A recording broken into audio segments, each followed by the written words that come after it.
Bonjour à tous. Eh bien, voilà une petite vidéo pour vous expliquer ce qu'est une expérience simulée sur l'Abenbook. Alors, pour commencer, je vais vous dire ce que n'est pas une expérience simulée sur l'Abenbook. Eh bien, ce n'est pas en fait un simulateur qu'on trouve souvent sur Internet.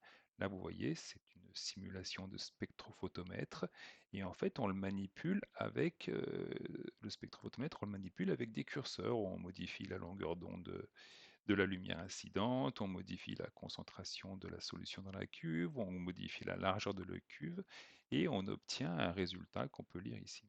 Donc voilà, dans la Book, ce n'est pas ça.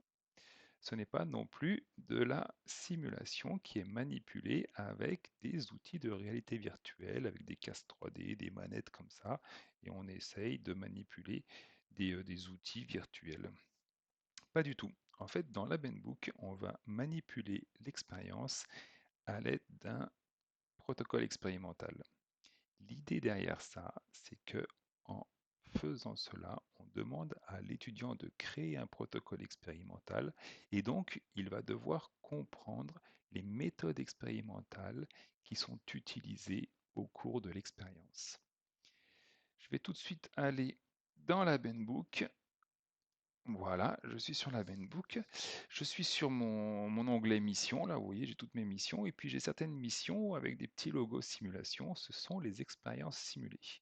Donc, je vais ouvrir l'expérience simulée Bacterio. C'est une mission simulée qu'on a faite avec Thomas Indré de l'UGA, où on demande à l'étudiant de déterminer le titre bactérien d'un échantillon d'eau et d'évaluer l'efficacité d'un agent désinfectant sur l'échantillon.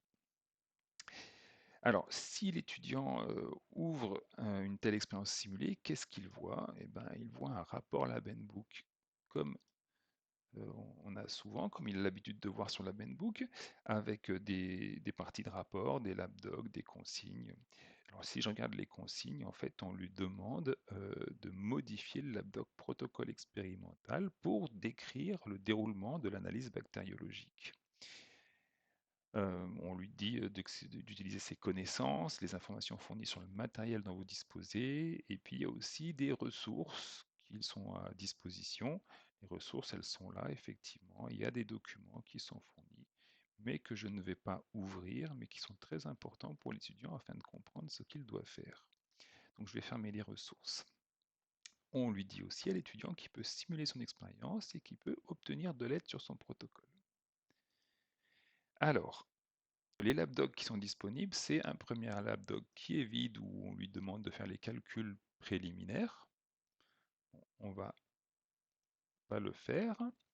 Le protocole expérimental que l'on va voir très bientôt. Un autre labdoc où il doit mettre ses calculs ici afin de répondre aux différentes questions posées, donc qui est vide initialement. Et puis il y a ce labdoc de vérification des résultats, là où on lui demande ce qu'il obtient à partir de son expérience simulée afin de vérifier si les traitements qu'il fait sont corrects ou pas.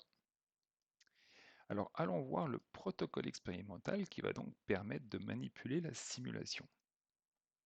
Je vais le modifier tout de suite et puis je vois que c'est un protocole expérimental classique sur la Book avec des objectifs d'expérience, des résultats attendus, du matériel qui est fourni, qu'on peut sélectionner ou non, et puis surtout qui contient des informations en fait qui sont importantes pour l'étudiant. On l'avait vu dans les consignes générales.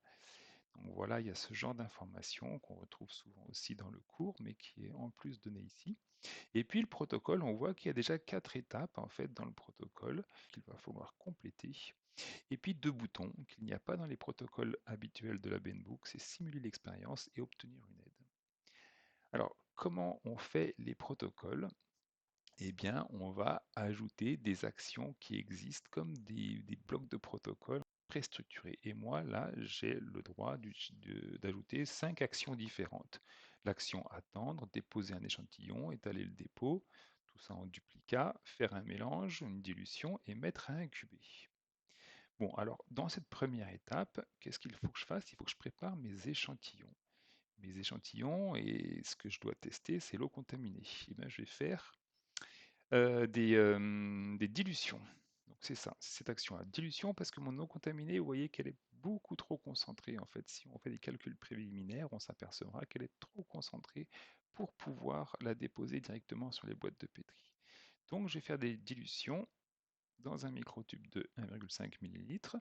Je vais faire une dilution par 10 où je vais ajouter 100 microlitres de mon échantillon avec une micropipette et ensuite 900 microlitres.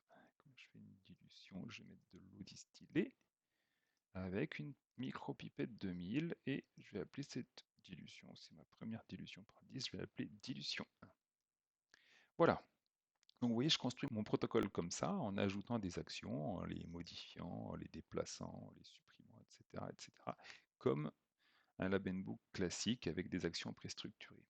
Ce que je peux faire en plus, c'est que je peux simuler l'expérience. Alors là, je vais tenter de simuler l'expérience.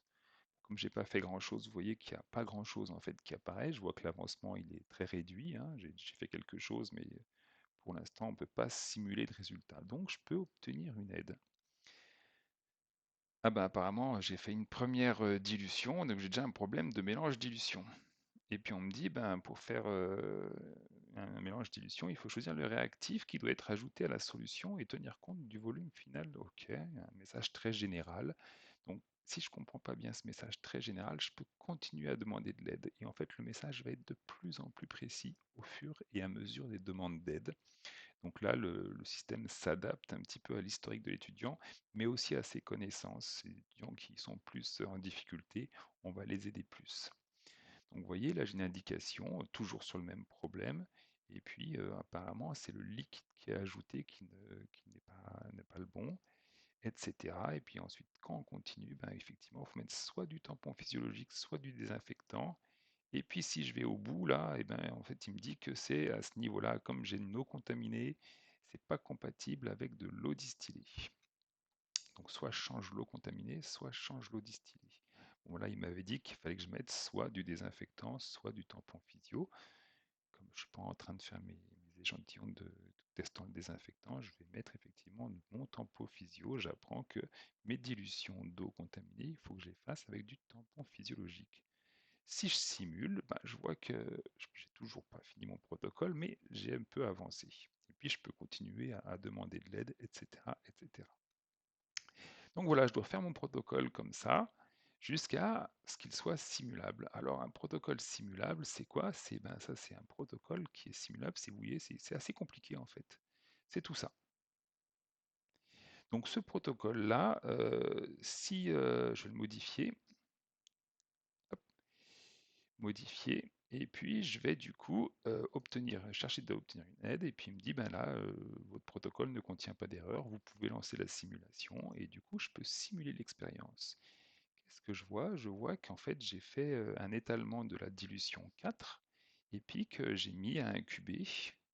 Puis je vois les heures défiler et je vois les colonies bactériennes grossir. Effectivement, j'avais mis 20 heures de mise en culture et au bout de 20 heures, voilà ce que j'obtiens. Comme j'ai fait d'autres mises en culture, je peux avoir les autres résultats en cliquant sur ces petites flèches, là, la dilution 5, la dilution 6, etc., etc., etc. Je vais pouvoir utiliser en fait ces résultats, faire des comptages et du coup déterminer le type bactérien de ma solution, c'est-à-dire aller mettre ensuite, à partir de mes calculs que j'aurai consignés ici, le résultat et le système, vous voyez, me dit si la réponse est juste ou fausse. Voilà, donc voici l'idée derrière les TP simulés. Et vous pouvez du coup, dans la Handbook, attribuer ces TP simulés, en fait ces expériences simulées, à vos étudiants. Ils vont devoir passer du temps, hein, parce que c'est quand même des protocoles qui sont assez complexes, mais ça va leur permettre en fait de comprendre la manipulation qu'ils vont faire en laboratoire. Ça va leur permettre aussi de réviser après avoir fait la manipulation en laboratoire. Du coup, en laboratoire, on peut vraiment se concentrer sur la gestuelle des travaux pratiques et laisser en fait l'aspect plus conceptuel des méthodes, en fait, hein, comprendre les méthodes à ce genre d'exercice de préparation ou de révision. Donc, j'en ai fini pour ce qui est d'expliquer ce qu'est un TP simulé et maintenant je vais passer à une deuxième partie. C'est, pour les enseignants qui voudraient faire des TP simulés, des expériences simulées avec nous. Alors, pour faire des expériences simulées avec nous, eh ben, il suffit de nous proposer un système et puis nous, si on a le temps, si le système paraît, faisable, en fait, on peut travailler sur votre expérience simulée. Alors, il faut 2 choses, vraiment importantes pour pouvoir commencer à travailler sur une expérience simulée. Il faut que vous nous fournissiez le protocole que vous vous attendez à voir dans l'Abenbook écrit par l'étudiant. Donc c'est important que vous nous fassiez un protocole le plus, détaillé possible, vous voyez? Comme ça. Et puis nous, ensuite, à partir de ça, on va pouvoir choisir avec vous aussi, hein, quelles sont les actions que l'on va utiliser pour construire le protocole. On va regarder quels sont les paramètres qui vont être modifiables dans chaque action. Vous voyez, par exemple, pour la mise en culture, j'ai une action mettre à incuber. J'ai aucun paramètre en fait. On a forcé en fait le paramètre température à 37 degrés, ce qu'on aurait pu laisser à l'étudiant. Mais bon, on a fait des choix comme ça. Et du coup, il faut que vous nous donniez ce protocole très détaillé, et puis on construit ce protocole dans la Benbook avec vous. La deuxième chose très importante, c'est que vous avez vu que pour afficher ces colonies bactériennes-là, il a fallu savoir quelle était la cinétique de croissance. Vous avez vu que, je ne sais pas si vous vous rappelez, je peux le refaire, hein, je peux simuler. Voilà, au début on voit rien. Pendant quelques heures, on voit absolument rien. Et puis ça commence à apparaître à 9 heures, et puis voilà, et ça finit par faire des cultures de cette taille au bout de 20 heures. Donc ça, cette cinétique d'apparition des colonies, il faut que vous nous donniez le modèle mathématique qui permet de calculer cela. Alors, ce modèle mathématique, eh ben, on le fait, soit vous avez un modèle qui existe, comme par exemple pour la spectrophotométrie, la loi de Berlambert, A égale epsilon LC, ça nous suffit. Sinon, des points expérimentaux, puis à partir de ces points expérimentaux, d'un peu de théorie, ben, on va déterminer le modèle de croissance. Ici, voilà, on a fait une sigmoïde à partir de quelques points expérimentaux, et on a du coup implémenté le modèle dans la simulation. Donc c'est absolument nécessaire que vous nous fournissiez le modèle qui permet soit de calculer les résultats, soit de les afficher, mais en tout cas, on a besoin des équations, ou au moins de suffisamment de points expérimentaux pour établir un modèle empirique qui nous permettra de calculer les résultats. Voilà, donc si jamais vous voulez travailler avec nous sur les expériences simulées, il faut nous contacter et puis nous donner à la fois un protocole expérimental très détaillé, on regardera ce que les étudiants peuvent modifier, et les modèles qui permettent de réaliser une partie des expériences décrites par les protocoles expérimentaux que pourront faire les étudiants avec les actions qu'on leur propose.